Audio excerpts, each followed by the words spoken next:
खाकी वर्दी का कमाल तो आपने पहले भी कई बार सुने होंगे, एक बार कारनामा भी सुन लीजिए। एकदम लेटेस्ट है, गर्मा-गर्म। कहानी सुनकर मारक मजा नहीं आया तो कहिएगा।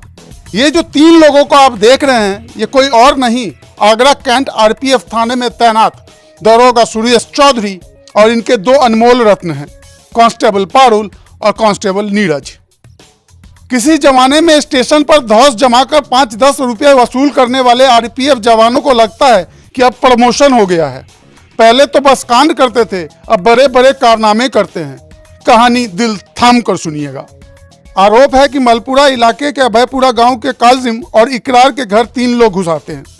पहले तो घर के अंदर तोड़फोड़ मचाई जाती है, उसके बाद काजिम और इकरार को तीनों अपने साथ मंडी पुलिस थाने उठा ले जाते हैं और दोनों को बुरी तरह से पीटते हैं। बाद में दोनों परिवार वालों से फोन पर 4 लाख की फिरौती मांगी जाती है। काफी बाबू भैया और गाली गलौज के बाद डील 2 लाख में फाइनल होती है और तय जगह पर बुलाया जाता है। हालांकि परिवार के लोगों ने घटना को छुपाने की बजाय पुलिस को बताने का फैसला किया और पूरी कहानी मलपुरा पुलिस को बता दी। फिरौती की जगह पर पुलिस ने पहले से ही फील्डिंग सेट कर दी थी। पैसे लेने जैसे ही दरोगा सुरेश चौधरी, पारुल और नीरज मौके पर पहुंचे, पुलिस ने उन्हें दबोच लिया। पुलिस पूछताछ में जैसे 2-4 हाथ लगे, तीनों ने तोते की तरह पूरी कहानी बयां कर दी। आरोपियों के निशानदेही पर काजिम और इकरार को भी छुड़वा लिया गया, लेकिन पूछताछ में पता चला कि तीनों कैंट आरपीएफ थाने में तैनात है। फिलहाल पुलिस ने इन तीनों को गिरफ्तार कर जेल भेज दिया है और मामले की जानकारी आरपीएफ को भेज दी गई है।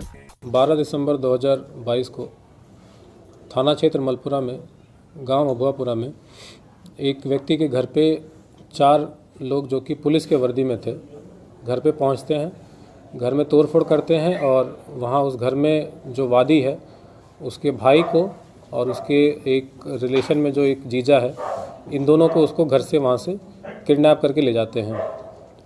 किडनैप करने के बाद जो जिसको किडनैप किया उसी के फ़ोन से व्हाट्सएप कॉल करते हैं 1 घंटे बाद और कहते हैं कि अगर आपने पुलिस को सूचना दी तो जो जिस व्यक्ति को हमने किडनैप किया है उसके साथ अनहोनी कर देंगे। इसके बाद फिर पुनः सुबह इनकी कॉल आती है, रैंसम डिमांड आती है। इनकी डिमांड आती है कि 4 लाख रुपए तत्काल आप लेकर हमारे पास आओ, नहीं लेके आते हो तो जो व्यक्ति हमारे कब्जे में है इनके साथ हम कुछ अनहोनी करेंगे।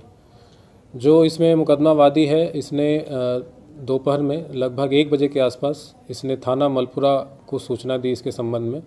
चूँकि वादी घबराया हुआ था, उसने बताया कि साहब मैं डरा हुआ था, इसलिए मैंने पुलिस को देर से मैंने सूचना दी। 1 बजे जब उसने सूचना दी, तत्काल हमारी जितनी भी वेस्ट की जितनी भी टीमें थी, सर्विलांस की, एसओजी की, थाना मलपुरा की और हमारे सीओ साहब के निर्देशन में सारी टीमें एक्टिवेट हो गई और ये अपना लोकेशन बार बार बदल रहा था। 2-3 बार इसने अलग अलग जगह से इसने कॉल की, वहाँ बुलाया। एक बार इसने शहीद नगर पे बुलाया, फिर एक बार होटल अमर पे बुलाया इसने।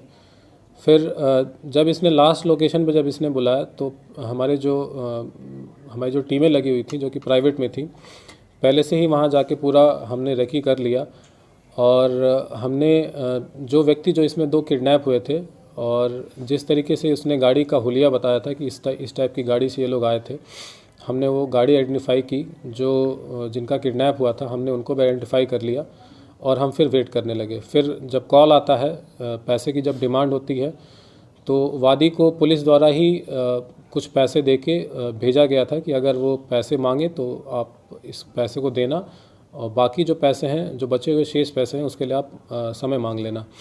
वादी उनके पास जाता है और जैसे ही पैसा उनको देता है वो अपनी जेब में रखते हैं। तत्काल जो वहाँ पे टीमें थी उनको घेर के तुरंत पकड़ लेती हैं। इधर इस घटना की जानकारी मिलते ही उत्तर मध्य रेलवे के आरपीएफ विभाग में हड़कंप मच गया। विभाग ने तुरंत मामले की जांच के लिए टीम बना दी और तत्काल आरोपियों के साथ आगरा कैंट थाने के इंस्पेक्टर को भी जांच पूरी होने तक सस्पेंड कर दिया ताकि जांच सही से हो सके। अभी आगरा मंडल का एक प्रकरण संज्ञान में आया है जिसमें कि एक अपहरण की वारदात में आरपीएफ आगरा पोस्ट के एक सब इंस्पेक्टर और 2 कांस्टेबल्स को सिविल पुलिस ने अपने प्राथमिक जांच में दोषी पाया है। चूँकि अपराध से जुड़ा मामला है सिविल क्षेत्र के, इसलिए पुलिस अपना इन्वेस्टिगेशन और कार्रवाई कर रही है। लेकिन जो भी जांच है या जो भी कार्रवाई है वो निष्पक्षतापूर्वक हो सके, इसके लिए रेलवे ने तीनों दोषी कर्मचारियों को तत्काल प्रभाव से निलंबित कर दिया है। साथ ही साथ उनके जो निरीक्षक थे, मतलब इंस्पेक्टर आगरा कैंट RPF, उनको भी निलंबित कर दिया गया है।